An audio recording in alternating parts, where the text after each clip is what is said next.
Welcome to Beyond the Drywall, the place where we talk about tools, tenants, and the truths about property management and construction that nobody else will say. This is not some guru, corporate, you too can make passive income in real estate spiel. This is a gritty, real-world survival guide, presented in a humorous yet no BS manner. I'm John, and I didn't set out to be a property manager. In fact, 7 years ago, I was broke, homeless, and riding around in Ubers to manage rentals. Today I run two companies, a property management company and a small construction company. This is my story. Today's topic, should you manage your own rental properties? With the current economic environment, every dime counts. Many times, the smaller investor is faced with the hard decision of whether or not they should try to self-manage their own properties and tenants. Also, and I just recently realized this is why a lot of people are now listening to my podcast. They want to try and save money by managing their own properties, and some even want to try and do their own maintenance. I totally get it. All I am saying is that you should be prepared for the unexpected, and that none of this going to be a cakewalk. With property management fees reaching an average of 10%, it's not an easy decision. A lot of this can be determined by several key factors. How many properties does the owner have? What type of property is it? What is the intended market? How much will the property rent for? Another variable that may not seem all that important, but is the owner retired or do they work another daytime job? Property managers exist because they are able to capture upon economies of scale. They have a developed support system in place, and they are able to replicate their actions and spread them out over a wider base of rental units. The stronger their vendor network, the more efficient their management software, and the more automated their routines are, the better the chance of them being able to make a living off of their incoming revenues, meaning they can do things cheaper than the average property owner. Ideally, and this is just a bit of advice here, I would never try to manage my own properties if my portfolio contained less than 4 low-end rental units. If they were all, say, under the $1,300 a month mark. It's just too time-consuming. It can also be quite frustrating.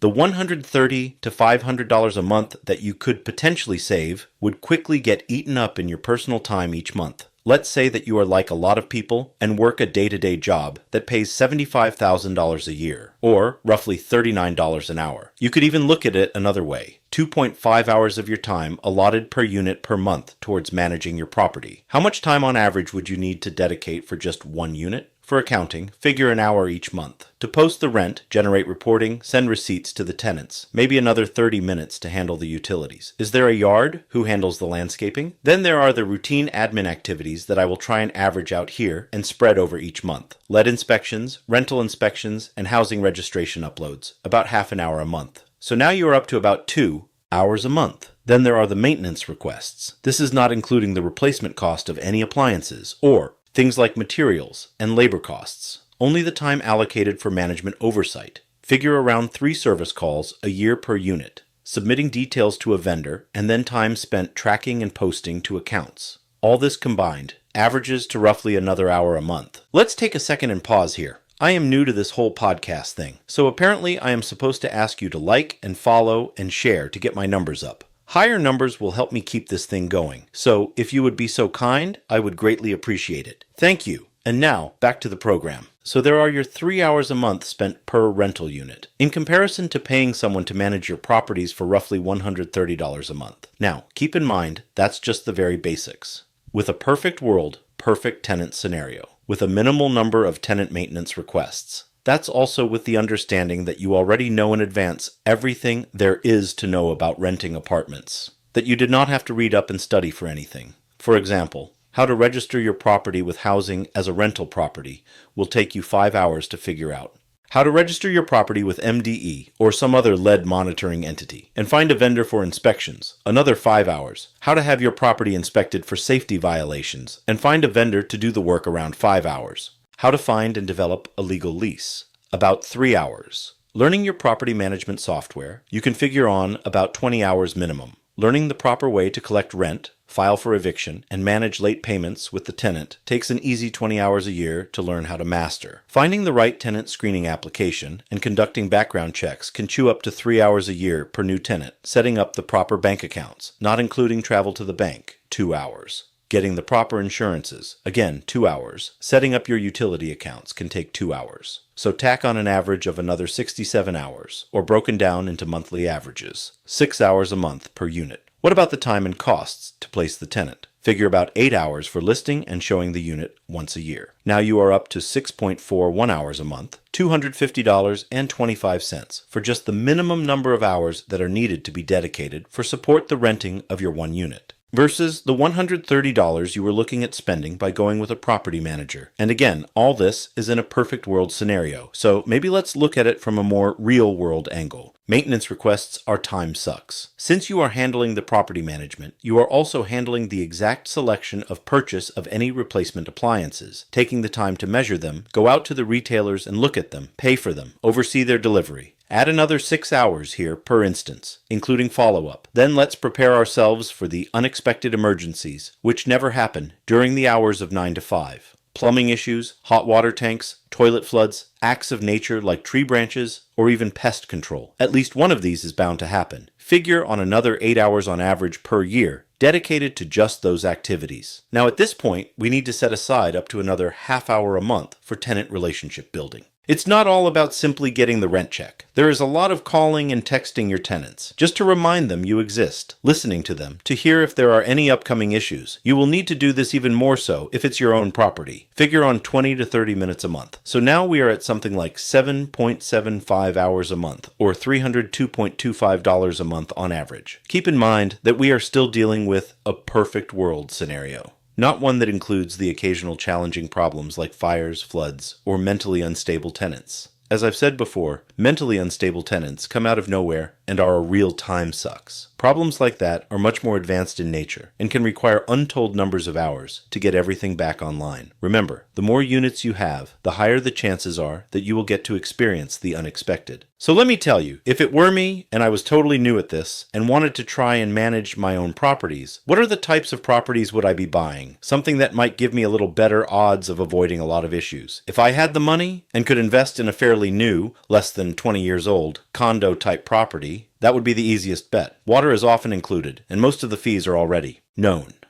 Rents are often higher, like around the $2,000 mark for a 2-bedroom, 2-bathroom unit with plenty of neighborhood amenities. Personally, I would stay away from investing in older properties that might appeal to young people. Nearby colleges, etc. They typically have a lot of maintenance requests, and unless you are super handy, those costs can run up. I would also avoid offering apartments under the $1,300 a month mark. They tend to be in economically challenged areas, which often have a bit of tenant churn, a couple of bad cycles, and you are screwed out the gate. Probably would also avoid being the first purchaser after a renovation. Something unexpected and expensive usually pops up the first year. Sewer line issues frequently come to mind. For me, I would focus on something small, less than 50 years old, and already had good bones. Near transit routes and grocery stores. You'd be surprised how food deserts are becoming so common. Near hospitals can also help. And if you can find one with a basement, score. So, if you are going to do this, let me give you a few friendly suggestions. In all my years, I've only ever met one property owner that really knew his shit. He had 15 units that he turned over to me. At one time, he had managed all of his own properties. The thing was, he also had a pretty important day job defending the country. He was well educated and was better than any property manager I've ever met. Present company excluded. I think all in all, it was just the amount of time required to manage properties in general that prevented him from handling everything himself. So yeah, you can manage your own properties and do it well. However, be prepared for it to be a time-consuming and a stressful activity, one that may equate into you having a lower quality of life. But hey, if you start out like me and did not have a quality life from the beginning, then go for it. Rule number 1, never allow yourself to get too close to your tenants. Once tenants feel that they have a relationship with you, there will come a day they will ask you for something special. If you are putting your company under an LLC, just tell the tenant you work for the owner XYZ Properties. You are the property manager. Add a little distance between you and the tenant. Get yourself an email address and a Google phone number. If you are also handling the property's maintenance, firmly set your tenant's expectations. Let me put it to you this way.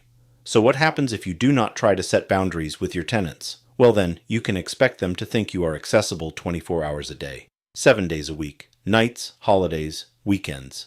I'll just call the owner. I have a good relationship with the owner. He will understand me being a little late because it's Christmas. Oh, I have an emergency. My stove must be working this weekend because I have promised to cook Thanksgiving dinner. Let me stress the living shit out of you on that one. Or, I locked myself out, let me call the owner, and he will open it up for me, as opposed to paying a locksmith. Oftentimes, a tenant that feels too comfortable with you will also turn on you. Never forget that the information you give your tenant about yourself is just as useful in court as the information that the tenant tells you about themselves. You don't want to be in court hearing, "I know his wife had been sick. It's probably why they did not do the maintenance I have been requesting for months." I've personally seen it where a tenant that praised you on social media will turn on you the minute they can't get their way. So learn to keep things professional, courteous, and at arm's length. So here are the minimum things you will need to familiarize yourself with if you are going to try and manage your own properties. 1. Property management software. For only 1 to 4 properties, there are several free applications. Just make sure you find the one with a payment portal, handles debit, credit cards, and can log maintenance requests. 2. Local lead, safety inspection, and rental registration laws. 3. Get to know the Housing Authority and Water Authority for each county 4. At a minimum, find a lease that is specific to your county. Statewide versions may not be specific to your individual county. 5. Rent payment laws as it pertains to late fees and collection periods. How late is late? When do you send out intent to file notifications to the tenant? 6. How are you going to do tenant screenings? TransUnion has a non-subscription pay per report service for those couple times a year users. These are just a few of the things I would take into consideration if I were to handle my own properties as an independent owner. Now remember, the things I just described are really more of a perfect order type of thing. Real property managers are battle-tested individuals. What you are really paying for there is the ability to handle the type of bad scenarios that come up infrequently, and you need to have an expert opinion as to how to handle it. Hopefully, you won't need to see too many of those in your lifetime. However, if you do, just remember that it will pass, and that you now have more stories about human nature to share with others. Today's takeaway: 1. If you really want to manage your own properties, you won't be saving all that much money. 2. Property management is a constant state of readiness. 3. It really helps if you are retired, but then again, who wants to spend their retirement stressed out?